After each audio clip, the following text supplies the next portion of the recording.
Thank you. So, a little bit more background. What I was for the FBI was a ghost, which meant that I was always undercover. I never came out of cover. I couldn't even tell my family what I did, which led to a lot of confusion. My background is in counterintelligence and counterterrorism, and counterintelligence is the science of catching spies. So when talking about counterintelligence, I can tell you that I can speak pretty well about how you catch spies and what's going on with our political attacks that are happening, not just here in the United States, but pretty much all over. So why? Well, here are some of the problems that are occurring today. We're having a lot of our political institutions attacked, and one of the reasons is to go after policy information. Attackers obviously want to know what we're doing and when we're going to do it, and that decision-making gives them power. And part of the reason that espionage has completely changed, and spies have had to change how they're stealing information, is because of how we communicate. Think about it. It's really obvious. Nobody has file cabinets anymore. We've gotten rid of them. The file cabinets have been auctioned off. Those old manila folders are no longer full of paper and stuffed into red wells. Most of you might not even remember this, but I'm a lawyer, and I do remember the massive amounts of paper that we used to go through, and we would have people who were the gatekeepers for all of this, who are the only ones who could go through an index and find the stuff. Old tech. Today, we can communicate with the speed of thought. All of our information is in computer systems and databases and in the cloud and accessible no matter where we are in the world. I can access my information through the cloud as easy from here as I can in the middle of nowhere, Ghana, where I was a few weeks ago. It's amazing. But the problem is that the way we communicate and this access to information has allowed spies, criminals, and attackers to exploit it. And one of the problems is we've connected this information to the most flawed system ever created in terms of security, the internet. And that's a problem. Who can tell me what the #1 way that we communicate today is? Email. Text is number 2, but email. The #1 way we communicate is by email. And I don't know if you guys are like me, but I'm at my office, I'm at a desk, and my phone rings, and I glare at it. How dare somebody call me?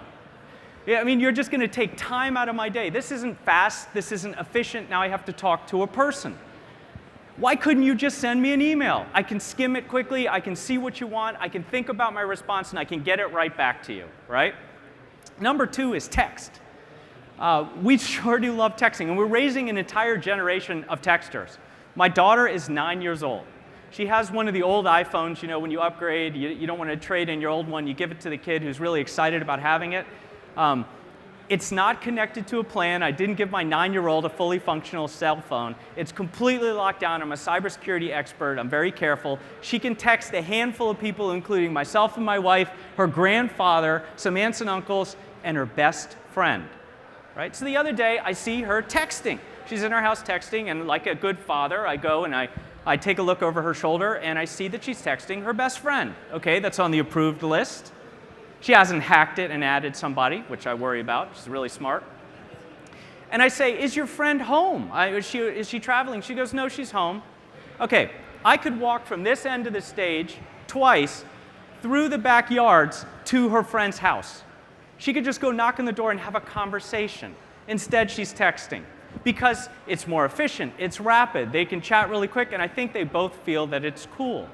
The way we communicate has allowed spies to exploit those communications. And one of the #1 ways is through email.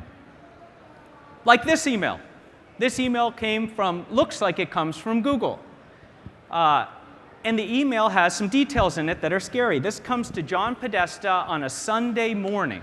Right? They sent it in the middle of the night. He gets it Sunday morning when he's doing his morning coffee, sitting at home, reading on his smartphone, which is what they want. It's harder to read these things on an iPhone. Someone has your password. We've stopped an attempt to get into your account. Here are the details. And the details say that the attempted attack came from Ukraine. Super scary. Now, as we all remember, John Podesta was the chairman for the Hillary Clinton campaign. He was the most I'm with her of all the I'm with hers. He ran the campaign. Think about that. This is the biggest target for the attackers. And he gets this email, and he does a very smart thing. He forwards it to his chief of staff and makes it her problem. And she looks at it and says, whoa, hold on a minute. I'm not a tech person. She forwards it to her head of IT. Within an hour, he has his answer back from his head of IT through email. He couldn't just pick up the phone and call, because we don't like doing that. He doesn't want to call his boss on Sunday either. So he gets an email from the head of IT that says, this is a legitimate email. Oops. The guy said he meant to say illegitimate, but he said legitimate. But he did say, go to Google directly and change your password there. Well, Podesta sees legitimate email, that's good enough for him, and he clicks on that link at the bottom, which you can see in this email is a bit.ly shortened link. It takes him to a spoofed Google website that looks just like the Google website. He enters his username, his password, and the password he would like to change his password to, and the Russians have all of his email within Gmail. A couple of problems here. One, why the heck is he using a Gmail account for his campaign communications? And number two, why doesn't he have two-factor authentication turned on? If he hadn't made those two mistakes, then the Russians wouldn't have posted 30,000 of his emails going back to 2008 on WikiLeaks for all the reporters to go through willy-nilly and have a good time with. What was the damage? What did the Russians want? And by the way, the FBI, 99% sure it was the Russians. The intelligence community, 99% sure it was the Russians. I kind of go with the FBI. I'm a little biased. That's my background. I'm pretty sure it was the Russians. So what do they gain? What do they gain? Well, at Carbon Black, we did a democracy risk report. This was in September 2016. This was after this stuff started coming out. We wanted to see how people felt about hacking. Sobering statistics. 56% of the people that we surveyed believed that the election would be affected. They were smart. 58% said that it's likely that electronic voting machines could be hacked.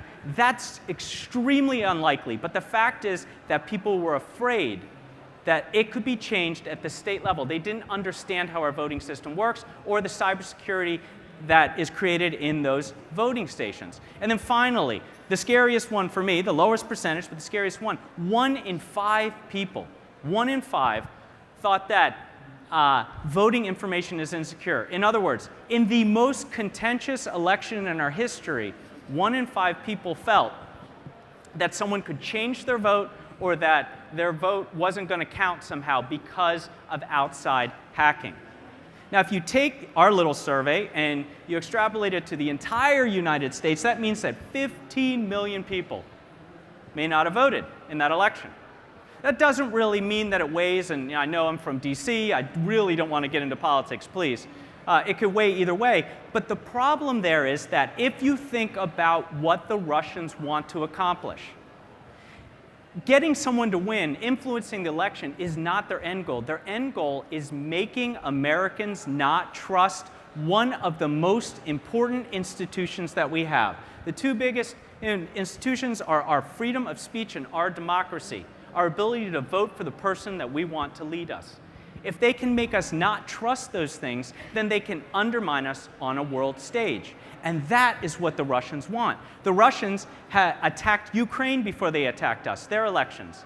Then, using that as a test bed, they came after us, and they were extremely effective, all using these phishing emails, emails that get somebody with a position of power to click a link. And they didn't stop there. They just went off after Emmanuel Macron in France, right? And luckily that was stopped, we'll see. They went after the Germans, and the Germans just recently came out and said, we're not really sure what they've stolen. We'll have to wait for the Kremlin to decide what they're going to do with it. Once again, attacking their campaigns and undermining the Germans' belief in their own democracy and their process. And they're going to continue because spies will continue to attack until we find a way to stop them. And stealing this policy information, the ability to know what decisions a country, a leader of a country, a person in power is going to make before they make them, is power. Think about it. If knowledge is power, and the Russians can steal that information by cyber attacks, then they take all the power. And if they can destabilize us here in the West, they can grow in power in their sphere of influence, which is exactly what they want, which is what Putin has wanted since the fall of the Soviet Union and the time that he remembers. And the things that they can do are a couple of major things. One, they can improve their own economy if they know what we're going to do and the decisions we're going to make. Their military, their defense. And finally, they can improve their security. So it is not, the question is not